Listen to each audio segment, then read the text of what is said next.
From peril to safety. Darkness favored the escape, and making the greatest possible progress, they left the fatal regions of Lake Taupo.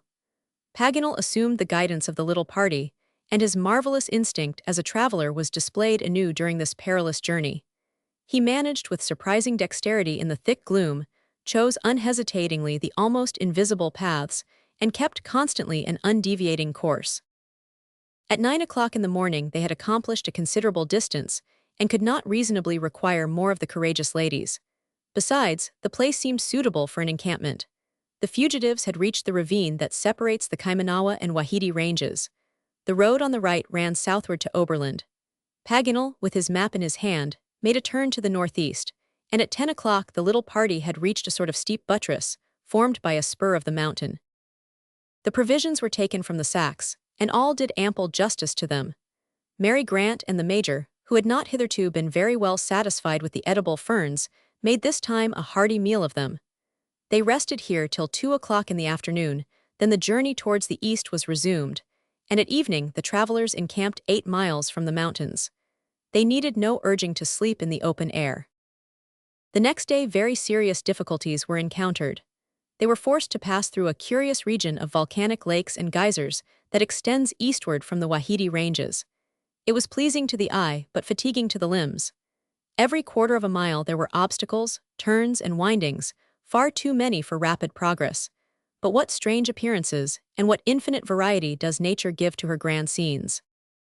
Almost tired out. Over this expanse of 20 square miles, the overflow of subterranean forces was displayed in every form. Salt springs, of a singular transparency, teeming with myriads of insects, issued from the porous ground. They exhaled a penetrating odor, and deposited on the earth a white coating like dazzling snow.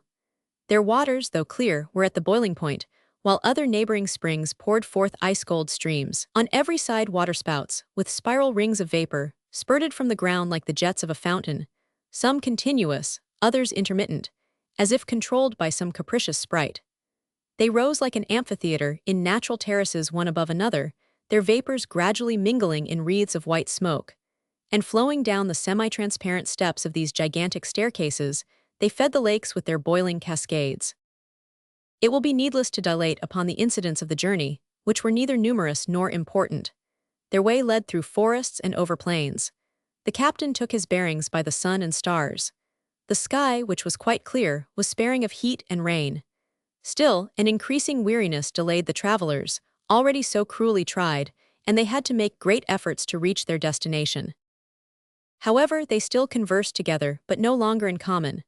The little party was divided into groups, not by any narrow prejudice or ill feeling, but to some extent from sadness. Often Glenarvan was alone, thinking, as he approached the coast, of the Duncan and her crew. He forgot the dangers that still threatened him, in his grief for his lost sailors and the terrible visions that continually haunted his mind. They no longer spoke of Harry Grant. And why should they, since they could do nothing for him? If the captain's name was ever pronounced, it was in the conversations of his daughter and her betrothed. The young captain had not reminded her of what she had said to him on the last night of their captivity on the mountain. His magnanimity would not take advantage of words uttered in a moment of supreme despair. Accomplishing the last stage. When he did speak of Captain Grant, he began to lay plans for a further search. He declared to Mary that Lord Glenarvan would resume this undertaking, hitherto so unsuccessful. On every side waterspouts, with spiral rings of vapor, spurted from the ground like the jets of a fountain. He maintained that the authenticity of the document could not be doubted. Her father must therefore be somewhere, and though it were necessary to search the whole world, they were sure to find him. The young girl was cheered by these words, and both, bound by the same thoughts, now sympathized in the same hope. Lady Helena often took part in the conversation, and was very careful not to discourage the young people with any sad forebodings. Glenarvan and his companions, after many vicissitudes, reached the foot of Mount Ikarangi, whose peak towered 5,000 feet aloft. They had now traveled almost 100 miles since leaving the Maunganamu, and the coast was still 30 miles distant. Captain Mangles had hoped to make the journey in 10 days, but he was ignorant then of the difficulties of the way. There were still 2 good days of travel before they could gain the ocean, and renewed activity and extreme vigilance became necessary, for they were entering a region frequented by the natives. However, each conquered the fatigue, and the little party continued their course. Between Mount Ikarangi, some distance on their right, and Mount Hardy, whose summit rose to the left, was a large plain thickly overspread with twining plants and underbrush. Progress here was tedious and difficult in the extreme, for the pliant tendrils wound a score of folds about their bodies like serpents. Hunting was impossible. The provisions were nearly exhausted, and could not be renewed, and water failed, so that they could not allay their thirst, rendered doubly acute by their fatigue. The sufferings of Glenarvan and his friends were terrible, and for the first time their moral energy now almost forsook them. At last, dragging themselves along, wearied to the utmost degree in body, almost despairing in mind, they reached Lawton Point, on the shores of the Pacific. At this place several deserted huts were seen, the ruins of a village recently devastated by the war. Around them were abandoned fields, and everywhere the traces of plunder and conflagration. But here fate had reserved a new and fearful test for the unfortunate travelers. They were walking along the coast, when at no great distance, a number of natives appeared, who rushed towards the little party, brandishing their weapons. Glenarvan, shut in by the sea, saw that escape was impossible, and summoning all his strength, was about to make preparations for battle, when Captain Mangles cried, "A canoe, a canoe!"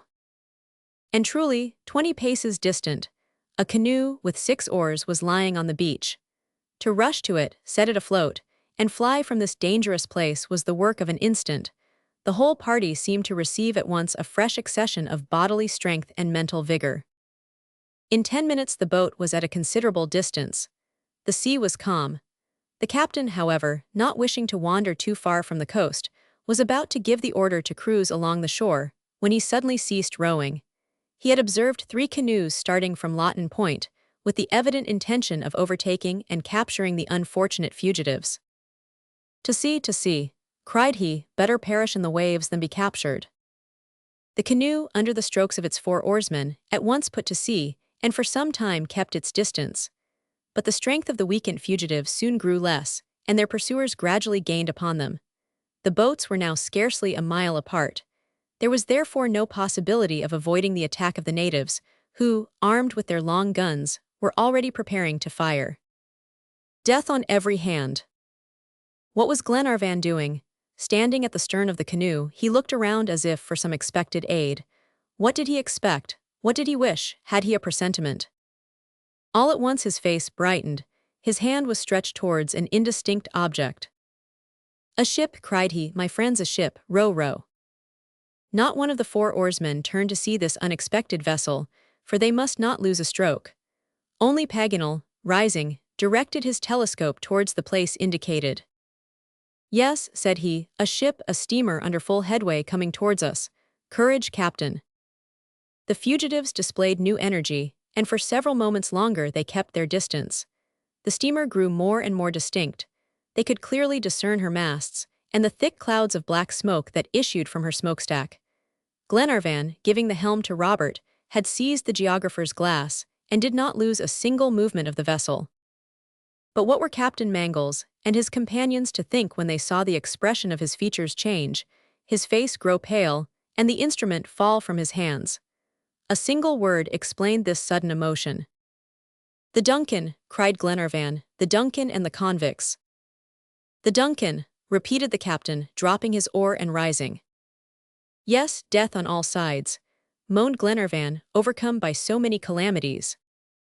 It was indeed the yacht, without a doubt, the yacht with her crew of bandits. The major could not repress a malediction. This was too much. Meantime the canoe was floating at random. Whither should they guide it? Whither flee? Was it possible to choose between the savages and the convicts? A second ball whistled over their heads, and demolished the nearest of the 3 canoes. A mysterious preservation. Just then a shot came from the native boat that had approached nearer. The bullet struck Wilson's oar, but his companions still propelled the canoe towards the Duncan. The yacht was advancing at full speed and was only half a mile distant. Captain Mangles, beset on all sides, no longer knew how to act or in what direction to escape. The 2 poor ladies were on their knees, praying in their despair. The savages were now firing a continued volley, and the bullets rained around the canoe. Just then, a sharp report sounded, and a ball from the yacht's cannon passed over the heads of the fugitives, who remained motionless between the fire of the Duncan and the natives. Captain Mangles, frantic with despair, seized his hatchet. He was on the point of sinking their own canoe with his unfortunate companions when a cry from Robert stopped him. Tom Austin, said the child. He is on board, I see him, he has recognized us, he is waving his hat. The hatchet was suspended in midair.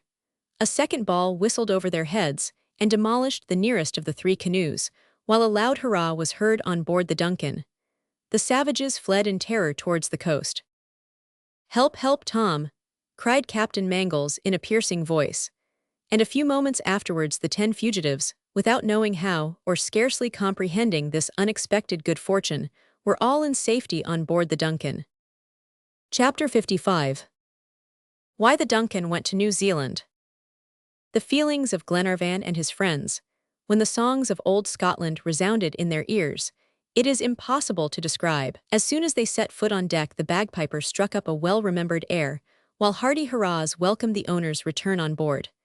Glenarvan, John Mangles, Paganel, Robert, and even the Major wept and embraced each other. Their emotions rose from joy to ecstasy. The geographer was fairly wild, skipping about and watching with his inseparable telescope the canoes returning to shore. But at sight of Glenarvan and his companions, with tattered garments, emaciated features, and the traces of extreme suffering, the crew ceased their lively demonstrations. These were specters, not the bold and dashing travelers whom, 3 months before, hope had stimulated to a search for the shipwrecked captain. Chance alone had led them back to this vessel that they had ceased to regard as theirs, and in what a sad state of exhaustion and feebleness. However, before thinking of fatigue, or the imperative calls of hunger and thirst, Glenarvan questioned Tom Austin concerning his presence in these waters. Why was the Duncan on the eastern coast of New Zealand? Why was she not in the hands of Ben Joyce? By what providential working had God restored her to the fugitives? These were the questions that were hurriedly addressed to Tom Austin. The old sailor did not know which to answer first. He therefore concluded to listen only to Lord Glenarvan and reply to him. "But the convicts," inquired Glenarvan, "what have you done with the convicts?" "The convicts," replied Tom Austin, like a man who is at a loss to understand a question. "Yes, the wretches who attacked the yacht." "What yacht, my lord? The Duncan." "Of course, did not Ben Joyce come on board?" "I do not know Ben Joyce, I have never seen him." "Never?" cried Glenarvan, amazed at the answers of the old sailor. "Then will you tell me why the Duncan is now on the shores of New Zealand?" Mystery more mysterious. Although Glenarvan and his friends did not at all understand Austin's astonishment, what was their surprise when he replied, in a calm voice, "The Duncan is here by your lordship's orders." "By my orders," cried Glenarvan. "Yes, my lord, I only conform to the instructions contained in your letter." "My letter," exclaimed Glenarvan. The 10 travelers at once surrounded Tom Austin and gazed at him in eager curiosity. The letter written at the Snowy River had reached the Duncan. "Well," continued Glenarvan, "let us have an explanation, for I almost think I am dreaming. You received a letter, Tom." "Yes, a letter from your lordship." "At Melbourne." "At Melbourne, just as I had finished the repair of the ship." "And this letter?" "It was not written by you, but it was signed by you, my lord." "Exactly, it was sent by a convict, Ben Joyce." "No, by the sailor called Ayrton, quartermaster of the Britannia." "Yes, Ayrton or Ben Joyce, it is the same person. Well, what did the letter say?" "It ordered me to leave Melbourne without delay, and come to the eastern shores of Australia," cried Glenarvan, with an impetuosity that disconcerted the old sailor. "Australia," repeated Tom, opening his eyes. "No, indeed, New Zealand." "Australia, Tom, Australia," replied Glenarvan's companions with one voice. As soon as they set foot on deck, the bagpiper struck up a well-remembered air, while hearty hurrahs welcomed the owner's return on board. This sally finished the poor geographer. Austin was now bewildered. Glenarvan spoke with such assurance that he feared he had made a mistake in reading the letter. Could he, faithful and accurate sailor that he was, have committed such a blunder? he began to feel troubled. "Be easy, Tom," said Lady Helena. "Providence has decreed." "No, madam, pardon me," returned the sailor. "No, it is not possible, I am not mistaken." Ayrton also read the letter, and he, on the contrary, wished to go to Australia. "Ayrton," cried Glenarvan. "The very one." He maintained that it was a mistake, and that you had appointed Twofold Bay as the place of meeting. "Have you the letter, Tom?" asked the Major, greatly puzzled. "Yes, Mr. MacNab," replied Austin. "I will soon bring it." He accordingly repaired to his own cabin. While he was gone, they gazed at each other in silence, except the Major, who, with his eye fixed upon Paganel, said, as he folded his arms, "Indeed, I must confess, Paganel, that this is a little too much." At this moment Austin returned. He held in his hand the letter written by Paganel and signed by Glenarvan. "Read it, my lord," said the old sailor. Glenarvan took the letter and read. "Order for Tom Austin to put to sea, and bring the Duncan to the eastern coast of New Zealand." "New Zealand," cried Paganel, starting. He snatched the letter from Glenarvan's hands, rubbed his eyes, adjusted his spectacles to his nose, and read in his turn. "New Zealand," repeated he in an indescribable tone, while the letter slipped from his fingers. Just then he felt a hand fall upon his shoulder. He turned, and found himself face to face with the Major. Paganel in the witness box. "Well, my good Paganel," said MacNab, in a grave tone, "it is fortunate that you did not send the Duncan to Cochin China." This sally finished the poor geographer. A fit of laughter seized the whole crew. Paganel, as if mad, ran to and fro, holding his head in his hands and tearing his hair. However, when he had recovered from his frenzy, there was still another unavoidable question to answer. "Now, Paganel," said Glenarvan, "be candid. I acknowledge that your absent-mindedness has been providential. To be sure, without you the Duncan would have fallen into the hands of the convicts. Without you we should have been recaptured by the Maoris. But do tell me, what strange association of ideas, what unnatural aberration, induced you to write New Zealand instead of Australia?" "Very well," said Paganel, "it was." But at that moment his eyes fell upon Robert and Mary Grant, and he stopped short, finally replying, "Never mind, my dear Glenarvan. I am a madman, a fool, an incorrigible being, and shall die a most famous blunderer." The affair was no longer discussed. The mystery of the Duncan's presence there was solved, and the travelers, so miraculously saved, thought only of revisiting their comfortable cabins and partaking of a good breakfast. However, leaving Lady Helena, Mary Grant, the Major, Paganel, and Robert to enter the saloon, Glenarvan and Captain Mangles retained Tom Austin with them. They wished to question him further. "Now, Tom," said Glenarvan, "let me know, did not this order to sail for the coast of New Zealand seem strange to you?" "Yes, my lord," replied Austin. "I was very much surprised, but as I am not in the habit of discussing the orders I receive, I obeyed. Could I act otherwise? If any accident had happened from not following your instructions, should I not have been to blame? Would you have done differently, Captain?" "No, Tom," answered Captain Mangles. "But what did you think?" asked Glenarvan. "I thought, my lord, that in the cause of Captain Grant it was necessary to go wherever you directed me, that by some combination of circumstances, another vessel would take you to New Zealand, and that I was to wait for you on the eastern coast of the island. Moreover, on leaving Melbourne, I kept my destination secret, and the crew did not know it till we were out at sea, and the shores of Australia had disappeared from sight. But then an incident occurred that perplexed me very much." "What do you mean, Tom?" inquired Glenarvan. "I mean," he replied, "that when the quartermaster Ayrton learned the day after our departure the Duncan's destination—" "Ayrton," cried Glenarvan, "is he on board?" "Yes, my lord." "Ayrton here," repeated Glenarvan, glancing at Captain Mangles. "Wonderful indeed," said the young captain. In an instant, with the swiftness of lightning, Ayrton's conduct, his long-contrived treachery, Glenarvan's wound, the attack upon Mulready, their sufferings in the marshes of the Snowy, all the wretch's deeds, flashed upon the minds of the two men. And now, by a strange fatality, the convict was in their power. "Where is he?" asked Glenarvan quickly.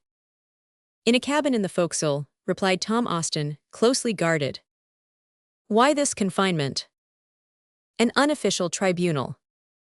Because, when Ayrton saw that the yacht was sailing for New Zealand, he flew into a passion, because he attempted to force me to change the ship's course, because he threatened me, and finally, because he urged my men to a mutiny. I saw that he was a dangerous person, and was compelled, therefore, to take precautions against him. And since that time he has been in his cabin, without offering to come out. Good. At this moment, Glenarvan and Captain Mangles were summoned to the saloon. Breakfast, which they so much needed, was ready. They took seats at the table, but did not speak of Ayrton. However, when the meal was ended, and the passengers had assembled on deck, Glenarvan informed them of the quartermaster's presence on board. At the same time he declared his intention of sending for him. "Can I be released from attending this tribunal?" asked Lady Helena. "I confess to you, my dear Edward, that the sight of this unfortunate would be very painful to me." "It is only to confront him, Helena," replied Glenarvan. "Remain, if you can. Ben Joyce should see himself face to face with all his intended victims." Lady Helena yielded to this request, and Mary Grant and she took their places beside him, while around them stood the Major, Paganel, Captain Mangles, Robert, Wilson, Mulready, and Albinett, all who had suffered so severely by the convict's treason. The crew of the yacht, who did not yet understand the seriousness of these proceedings, maintained a profound silence. "Call Ayrton," said Glenarvan. Chapter 56. Ayrton's obstinacy. Ayrton soon made his appearance. He crossed the deck with a confident step and ascended the poop stairs. His eyes had a sullen look, his teeth were set, and his fists clenched convulsively. His bearing displayed neither exultation nor humility. As soon as he was in Lord Glenarvan's presence, he folded his arms, and calmly and silently waited to be questioned. "Ayrton," said Glenarvan, "here we all are, as you see, on board the Duncan, that you would have surrendered to Ben Joyce's accomplices." At these words the lips of the quartermaster slightly trembled. A quick blush colored his hard features, not the sign of remorse, but the shame of defeat. He was prisoner on this yacht that he had meant to command as master, and his fate was soon to be decided. However, he made no reply. Glenarvan waited patiently, but Ayrton still persisted in maintaining an obstinate silence. "Speak, Ayrton, what have you to say?" continued Glenarvan. The convict hesitated, and the lines of his forehead were strongly contracted. At last he said, in a calm voice, "I have nothing to say, my lord. I was foolish enough to let myself be taken. Do what you please." A dumb prisoner. Having given his answer, the quartermaster turned his eyes toward the coast that extended along the west, and affected a profound indifference for all that was passing around him. You would have thought, to look at him, that he was a stranger to this serious affair. But Glenarvan had resolved to be patient. A powerful motive urged him to ascertain certain circumstances of Ayrton's mysterious life, especially as regarded Harry Grant and the Britannia.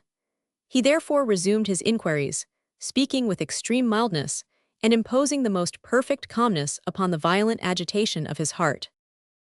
"I hope, Ayrton," continued he, "that you will not refuse to answer certain questions that I desire to ask you. And first, am I to call you Ayrton or Ben Joyce? Are you the quartermaster of the Britannia?" Ayrton remained unmoved, watching the coast, deaf to every question. Glenarvan, whose eye flashed with some inward emotion, continued to question him. "Will you tell me how you left the Britannia, and why you were in Australia?" There was the same silence, the same obstinacy. "Listen to me, Ayrton," resumed Glenarvan. "It is for your interest to speak. We may reward a frank confession, which is your only resort. For the last time, will you answer my questions?" Ayrton turned his head towards Glenarvan, and looked him full in the face. "My lord," said he, "I have nothing to answer. It is for justice to prove against me." "The proofs will be easy," replied Glenarvan. "Useless appeals." "Easy, my lord," continued the quartermaster, in a sneering tone. "Your lordship seems to me very hasty. I declare that the best judge in Westminster Hall would be puzzled to establish my identity. Who can say why I came to Australia, since Captain Grant is no longer here to inform you? Who can prove that I am that Ben Joyce described by the police, since they have never laid hands upon me, and my companions are at liberty? Who, except you, can charge me, not to say with a crime, but even with a culpable action?" Ayrton soon made his appearance. He crossed the deck with a confident step and ascended the poop stairs. Ayrton had grown animated while speaking, but soon relapsed into his former indifference. He doubtless imagined that this declaration would end the examination, but Glenarvan resumed and said, "Ayrton, I am not a judge charged with trying you. This is not my business. It is important that our respective positions should be clearly defined. I ask nothing that can implicate you, for that is the part of justice. But you know what search I am pursuing, and with a word you can put me on the track I have lost. Will you speak?" Ayrton shook his head, like a man determined to keep silent. "Will you tell me where Captain Grant is?" asked Glenarvan. "No, my lord." "Will you point out where the Britannia was wrecked?" "Certainly not." "Ayrton," said Glenarvan in almost a suppliant tone, "will you, at least, if you know where Captain Grant is, tell his poor children, who are only waiting for a word from your lips?" The quartermaster hesitated, his features quivered, but in a low voice he muttered, "I cannot, my lord." Then, as if he reproached himself for a moment's weakness, he added, angrily, "No, I will not speak. Hang me if you will." "Hang then," cried Glenarvan, overcome by a sudden feeling of indignation. But finally controlling himself, he said, in a grave voice, "There are neither judges nor hangmen here. At the first landing place, you shall be put into the hands of the English authorities." "Just what I desire," replied the quartermaster. Thereupon he was taken back to the cabin that served as his prison, and 2 sailors were stationed at the door, with orders to watch all his movements. The witnesses of this scene retired indignant and in despair. Since Glenarvan had failed to overcome Ayrton's obstinacy, what was to be done?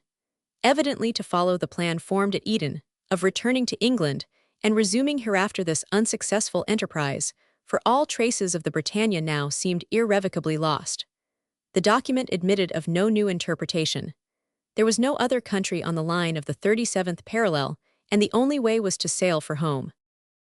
He consulted his friends, and more especially Captain Mangles, on the subject of return. The captain examined his storerooms.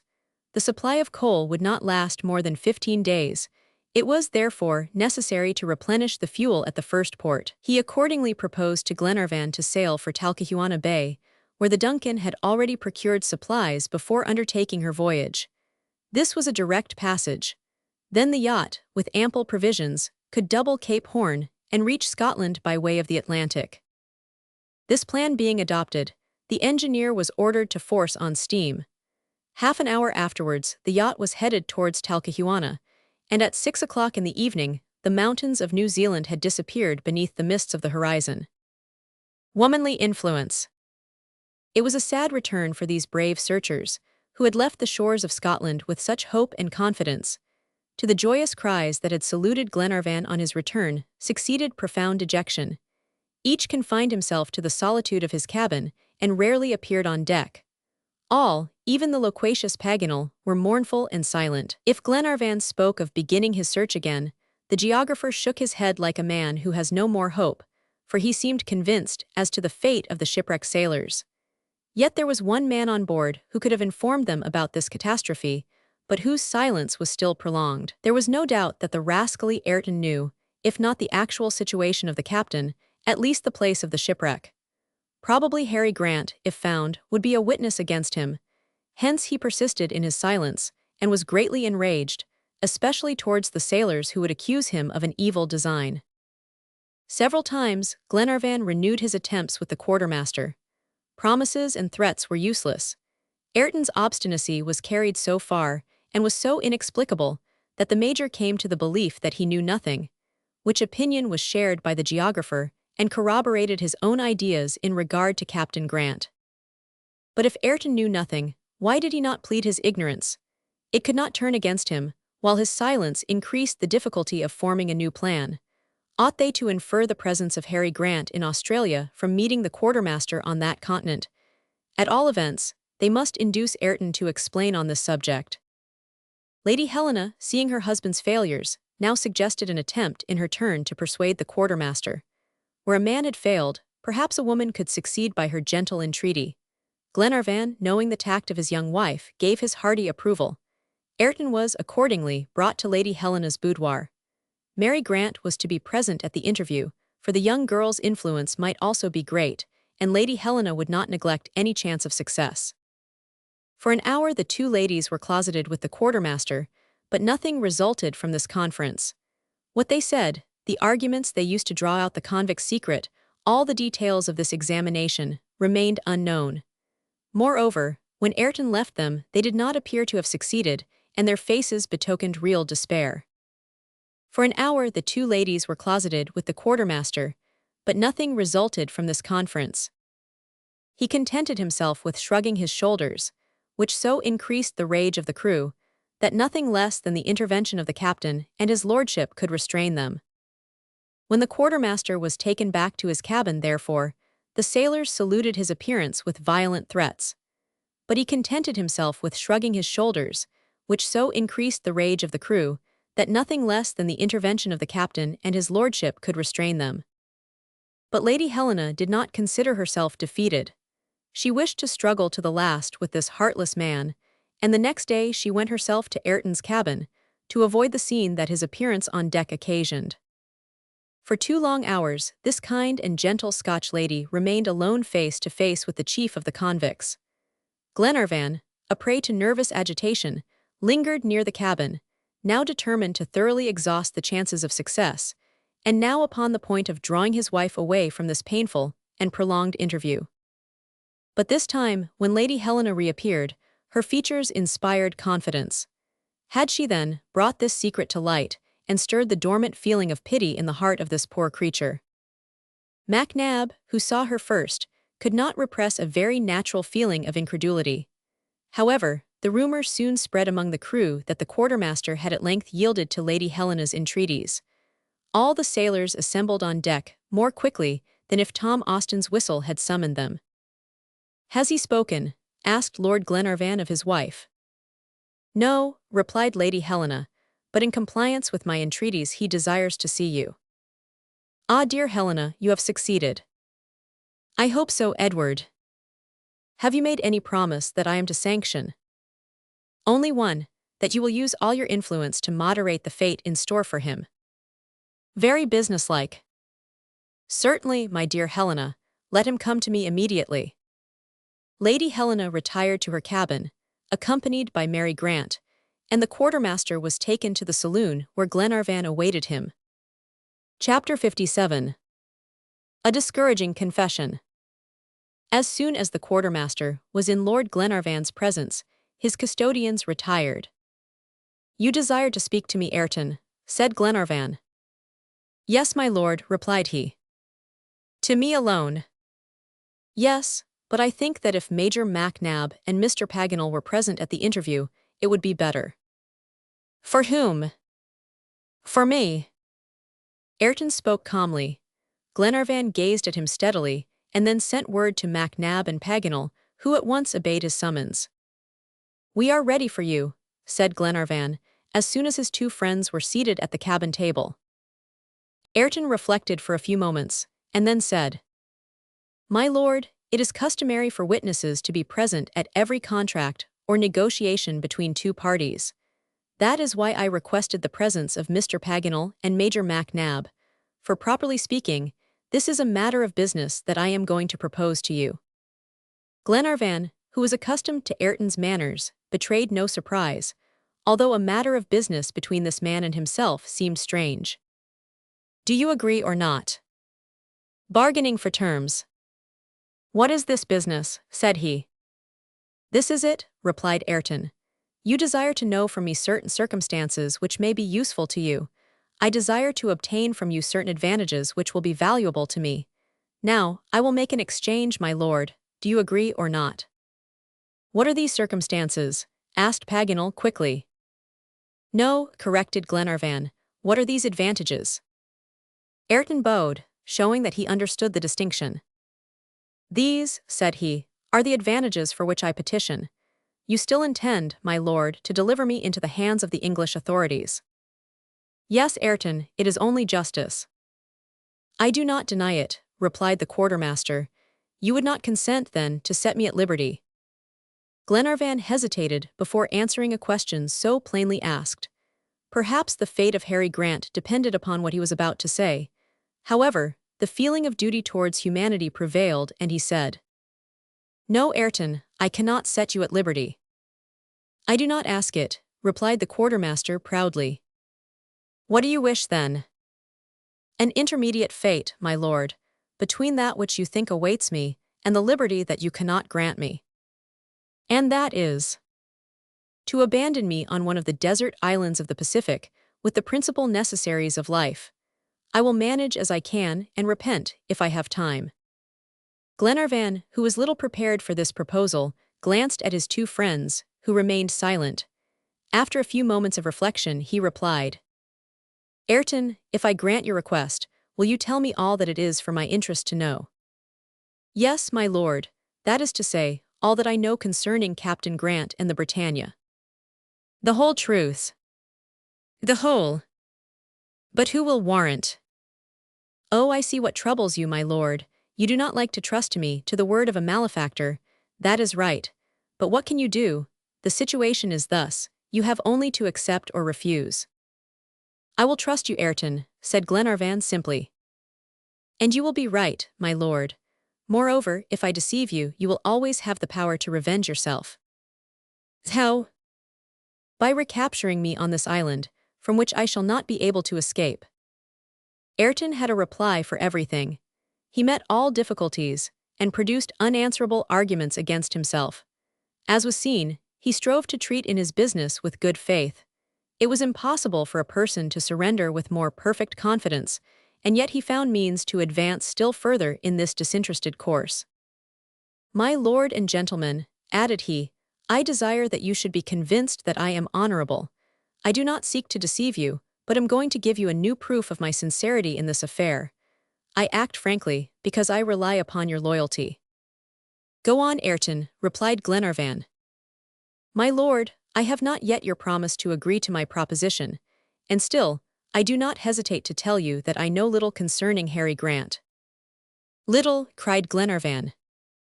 "Yes, my lord. The circumstances that I am able to communicate to you are relative to myself. They are personal experiences, and will scarcely tend to put you on the track you have lost." Revelations and disclosures. A keen disappointment was manifest on the features of Glenarvan and the Major. They had believed the quartermaster to possess an important secret, and yet he now confessed that his disclosures would be almost useless. However that may be, this avowal of Ayrton, who surrendered himself without security, singularly affected his hearers, especially when he added, in conclusion, "Thus you are forewarned, my lord, that the business will be less advantageous for you than for me." "No matter," replied Glenarvan. "I accept your proposal, Ayrton. You have my word that you shall be landed at one of the islands of the Pacific." "Very well, my lord," said he. Was this strange man pleased with this decision? You might have doubted it, for his impassive countenance betrayed no emotion. He seemed as if acting for another more than for himself. "I am ready to answer," continued he. "We have no questions to ask you," rejoined Glenarvan. "Tell us what you know, Ayrton, and in the first place who you are." "Gentlemen," replied he, "I am really Tom Ayrton, quartermaster of the Britannia. I left Glasgow in Captain Grant's ship on the 12th of March, 1861. For 14 months we traversed together the Pacific, seeking some favorable place to found a Scottish colony. Harry Grant was a man capable of performing great deeds, but frequently serious disputes arose between us. His character did not harmonize with mine. I could not yield, but with Harry Grant, when his resolution is taken, all resistance is impossible. He is like iron towards himself and others. However, I dared to mutiny and attempted to involve the crew and gain possession of the vessel. Whether I did right or wrong is of little importance. However it may be, Captain Grant did not hesitate to land me Apra, 1862, on the west coast of Australia." "Australia," exclaimed the Major, interrupting Ayrton's story. "Then you left the Britannia before her arrival at Callao, where the last news of her was dated." "Yes," replied the quartermaster, "for the Britannia never stopped at Callao while I was on board. If I spoke of Callao at O'Moore's farm, it was your story that gave me this information." Go on, Ayrton, said Glenarvan. More blanks than prizes. I found myself, therefore, abandoned on an almost desert coast, but only 20 miles from the penitentiary of Perth, the capital of Western Australia. Wandering along the shore, I met a band of convicts who had just escaped. I joined them. You will spare me, my lord, the account of my life for 2 years and a half. It is enough to know that I became chief of the runaways, under the name of Ben Joyce. In the month of September, 1864, I made my appearance at the Irishman's farm, and was received as a servant under my true name of Ayrton. Here I waited till an opportunity should be offered to gain possession of a vessel. This was my great object. 2 months later the Duncan arrived. During your visit at the farm you related, my lord, the whole story of Captain Grant. I then learned what I had not known, the Britannia's stoppage at Callao, the last news of her, dated June, 1862, 2 months after my abandonment, the finding of the document, the shipwreck of the vessel, and finally the important reasons you had for seeking Captain Grant in Australia. I did not hesitate, but resolved to appropriate the Duncan, a marvelous ship that would have distanced the best of the British Navy. However, there were serious injuries to be repaired. I therefore let her start for Melbourne, and offered myself to you in my real character of quartermaster, volunteering to guide you to the scene of the shipwreck, which I falsely located on the eastern coast of Australia. Thus followed at a distance, and sometimes preceded by my band of convicts, I conducted your party across the province of Victoria. My companions committed a useless crime at Camden Bridge, since the Duncan, once at Twofold Bay, could not have escaped me, and with it I should have been master of the ocean. I brought you thus unsuspectingly as far as the Snowy River. The horses and oxen fell dead one by one, poisoned by the gastrolobium. I entangled the cart in the marshes, at my suggestion, but you know the rest, my lord, and can be certain that, except for Mr. Paganel's absent-mindedness, I should now be commander on board the Duncan. Such is my story, gentlemen. My disclosures, unfortunately, cannot set you on the track of Captain Grant, and you see that in dealing with me you have made a bad bargain. The quartermaster ceased, crossed his arms, according to his custom, and waited. Glenarvan and his friends were silent. They felt that this strange criminal had told the entire truth. The capture of the Duncan had only failed through a cause altogether beyond his control. His accomplices had reached Twofold Bay, as the convict's blouse, found by Glenarvan, proved. There, faithful to the orders of their chief, they had lain in wait for the yacht, and at last, tired of watching, they had doubtless resumed their occupation of plunder and burning in the fields of New South Wales. The Major was the first to resume the examination, in order to determine the dates relative to the Britannia. It was the 8th of April, 1862, then, that you were landed on the west coast of Australia. He asked of the quartermaster. Exactly, replied Ayrton. And do you know what Captain Grant's plans were then? Vaguely. Continue, Ayrton, said Glenarvan. The least sign may set us on the track. What I can say is this, my lord. Captain Grant intended to visit New Zealand, but this part of his program was not carried out while I was on board. The Britannia might, therefore, after leaving Callao, have gained the shores of New Zealand. This would agree with the date, June 27, 1862, given in the document as the time of the shipwreck. Evidently, remarked Paganel. But, added Glenarvan, there is nothing in these half-obliterated portions of the document which can apply to New Zealand. That I cannot answer, said the quartermaster.